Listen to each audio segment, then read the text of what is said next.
Graça e paz, queridos. Eu sou o pastor Robson Vasconcelos, professor da Escola Teológica, Escola Bíblica Teológica Missão Graça Abundante.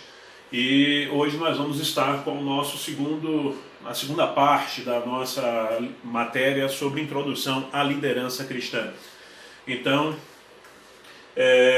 hoje nós vamos estar concluindo essa primeira aula, essa primeira matéria. E aqui nós vemos né?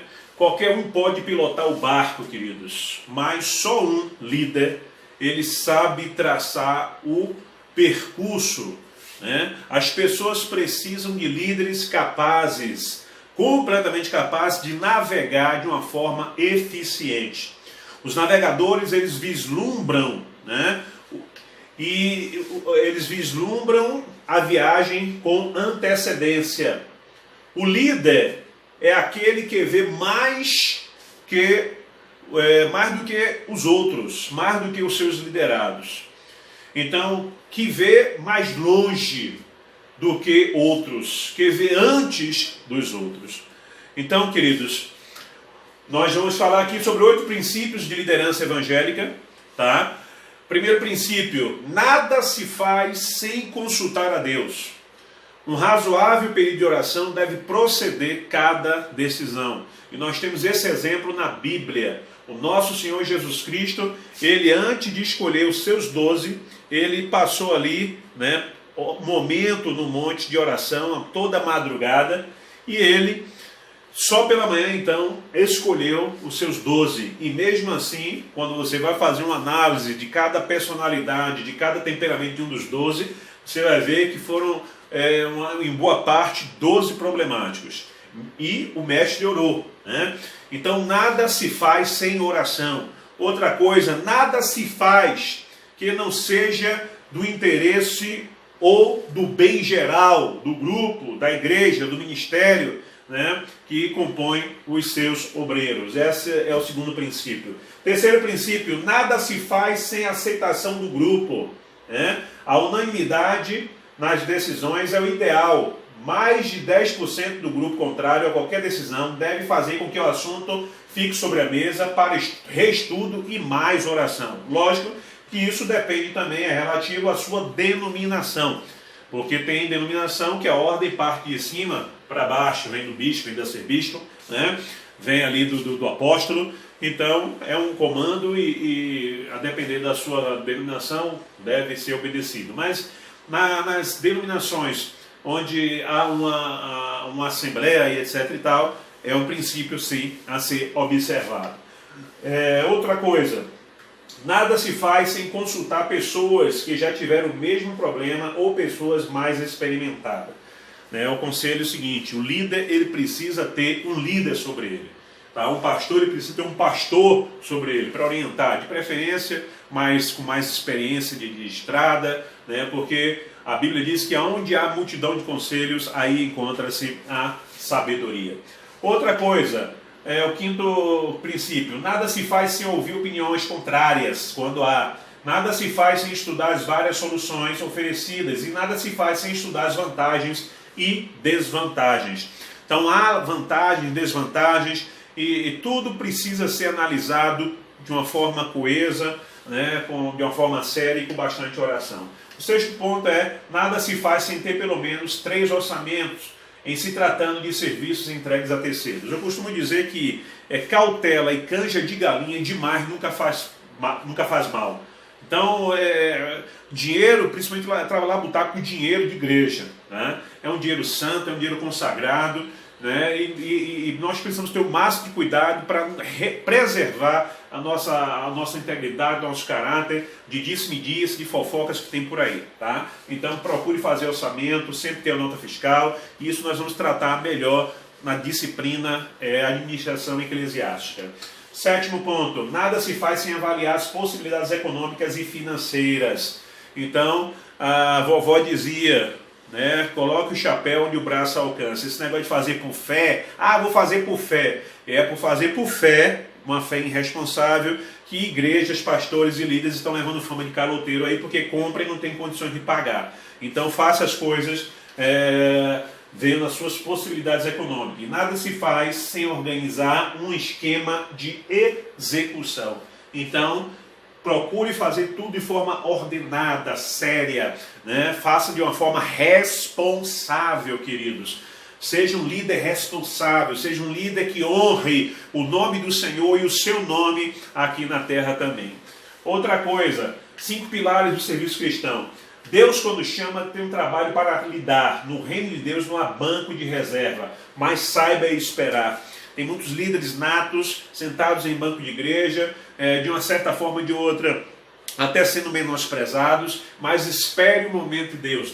Deus não precisa de sua ajuda, e não use a filosofia de Maquiavel, que uma das suas frases ele dizia, quer poder de vida. Tem muita gente que não está sabendo esperar, e aí está causando problema nas suas igrejas, está fazendo divisão, e aí a gente vê um monte de igrejinha sendo aberta ali e acolá, e aí alguns pensam, o evangelho está crescendo. Não está crescendo, ele está subdividindo. É um monte de biboquinha sendo aberta ali. Você passa um domingo de carro, aí vê 3 reunidos ali, 4 reunidos ali, 6 reunidos ali, tudo fruto de divisão. Então saiba esperar, porque se Deus te chamou, Ele vai prover, Ele vai abrir as portas, Ele não precisa da sua ajuda. Quando sair, se tiver de sair, ou seja enviado, ou saia debaixo da bênção do seu pastor. Deus, quando chama, Ele tem um local para você servi-lo. Isso não significa que o seu trabalho não possa ser itinerante. É um trabalho também de pregadores itinerantes que há por aí, onde ele não tem um ministério fixo, um ministério local, e ele sai através de convites em cidades, estados, bairros, nações por aí afora. Outra coisa, Deus quando chama, Ele capacita o obreiro para o trabalho, ou dá o trabalho de acordo com a capacidade de cada obreiro. Deus conhece a sua capacidade e é interessante que você também conheça a sua capacidade. Lembra lá da Operação Jetro, que escolheu um para tomar conta de 10, um para tomar conta de 50, um para tomar conta de 100, um para tomar conta de 1000. Eu quero entender que aquele que foi escolhido para tomar conta de 1000, porque ele tinha capacidade para isso. Aquele que foi escolhido para tomar conta de 10, ele tinha capacidade para isso. Então não vá, nem queira por orgulho, ir além da sua capacidade. Deus, ou Ele lhe capacita, ou Ele vai lhe colocar no lugar para o qual você é capacitado. Deus quando chama, Ele tem um salário razoável para o obreiro. Ele não pode ser um patrão mau. Quando Ele chama de fato, Ele garante o sustento. Então, por isso que você tem que ter convicção do seu chamado, como líder, como pastor, como obreiro, porque vai ter momentos difíceis e se você não tiver convicção nisso, você vai querer retroceder. E a Bíblia diz que aqueles que retrocedem não agradam ao Senhor. Outra coisa, quando Deus chama, Ele tem uma solução, retornar aqui, quando Ele tem uma solução para os problemas que essa chamada porventura possa ocasionar. Então todo chamado vai ter dificuldades, não esqueça disso. Mas quando Ele chama, Ele vai dar a solução. Portanto, e para tanto, é necessário que você tenha uma vida de contato íntimo com o Senhor, de oração, buscando sempre a orientação e solução dEle. Umas perguntas elucidativas ao Senhor da Seara, ao dono da Seara, aquele que te chamou. Qualquer obreiro que esteja em dúvida quanto à sua posição deve fazer as seguintes perguntas. Primeira pergunta: fui realmente chamado por Deus para fazer o que estou fazendo, no lugar onde estou? Não pergunte isso para você, não pergunte isso para outras pessoas, pergunte para o Senhor quando surgir dúvidas. Segundo, o que faço da maneira como o Senhor deseja, quer que isso seja feito? A forma que você está fazendo é a maneira que o Senhor quer que esteja sendo feito? Então procure saber do Senhor de forma detalhadamente. Outra coisa, queridos, estou forçando uma situação, certo? Estou forçando uma situação, seja de um propósito novo que você está fazendo para a igreja, seja de você se colocar ali. Será que você não está forçando? Será que, na verdade, o chamado não é você que mesmo se fez? Então, toda dúvida a respeito do seu chamado, ela deve ser extirpada antes de você estar lá. Tá? Outra coisa, posição social, remuneração, comodidades, interesses pessoais ou família estão bloqueando uma decisão acertada. Eu conheço pessoas que deixaram de ser gerentes de bancos, tanto privados quanto bancos públicos, deixaram de ser gerentes pelo chamado à obra. Eu conheci um rapaz que ele trabalhava numa empresa estadual, né, e faltava poucos anos para ele se aposentar, e por amor a Deus, pelo chamado de Deus, ele abriu mão, né? Ele abriu mão e se dedicou 100% à obra do Senhor, porque ele tinha convicção do seu chamado e da sua obra.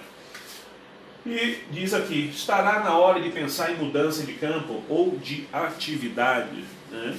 Então, tem momentos que você vê, ó, o meu tempo aqui deu, né? Eu tenho que, a estratégia que eu estou usando tem que mudar. Então, tudo isso tem que ser perguntado ao Senhor da Seara, tá? Outra coisa, não faça confusão e nem se comporte como alguns servidores públicos. Tá? Eu costumo dizer que o servidor público, o nome já diz, servidor, aquele que deve servir ao público, mas eles se acham, né, muitos infelizmente se acham donos, senhores, patrões, né, se acham rei dos reis, não gostam de ser questionados, né? Você chega na repartição pública, está lá logo escrito na parede, desacato e tal, não pode, não sei quanto tempo de reclusão, né? Não entendem, na verdade, a função deles. Então, nós temos que entender a nossa como líderes cristãos. Ser líder não deve ser tomado como uma honra, e sim como uma oportunidade de servir. Nós somos chamados para servir e não ser servidos. Servir a Deus. O homem serve a Deus, o homem servir a Deus é uma honra, mas não se pode servir a Deus sem servir aos homens. Nós servimos a Deus servindo aos homens. E antes de ser um líder entre os homens, você precisa ser um líder, você precisa ser um humilde servo diante de Deus. Então né, não devemos fazer confusão quanto a isso, né, não pense que ser líder é algo de ostentar, muita gente infelizmente tem isso porque não tem conhecimento. Ok? E por último, lembre-se, você foi chamado para serviço ao Senhor, certo? E não para ser visto. Esta a visão principal da liderança cristã, ok? E concluímos aqui então a segunda parte da nossa matéria, introdução à liderança cristã. Espero que você tenha gostado. Qualquer dúvida a respeito dessa aula, você pode deixar na descrição deste vídeo e eu vou ter o maior prazer de lhe orientar em nome de Jesus. Eu sou o pastor Robson Vasconcelos. Esta é a conclusão da matéria Princípios de Liderança Cristã, Introdução à Liderança Cristã, na melhor verdade dizendo, e eu sou o diretor e coordenador geral da Escola Bíblica de Teologia Missão Graça Abundante. Graça e paz, Deus abençoe e até a próxima aula, em nome de Jesus.